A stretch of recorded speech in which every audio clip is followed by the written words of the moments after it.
ఒక సామాన్యుడు పుట్టినప్పటి నుంచి చనిపోయే వరకు గవర్నమెంట్ ట్యాక్స్ ఎలా వసూలు చేస్తుందో పార్లమెంట్లో రాఘవ్ చద్దా గారు అద్భుతంగా చెప్పారు.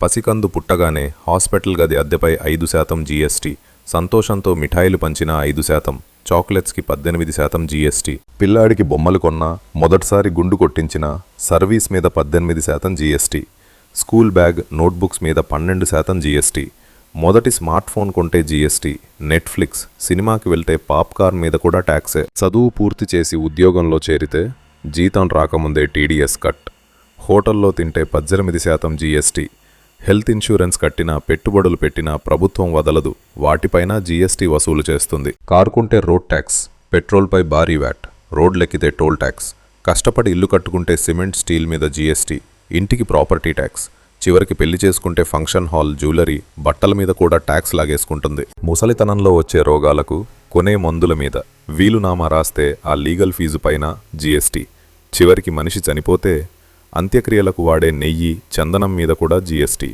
చనిపోయినట్లు పేపర్లో ప్రకటన ఇస్తే దానిపైన 5% జీఎస్టీ. పుట్టిన దగ్గర నుంచి చనిపోయే వరకు ట్యాక్స్ కడుతున్న మిడిల్ క్లాస్ వాడికి ఈ సిస్టమ్ ఇస్తున్నదేంటి?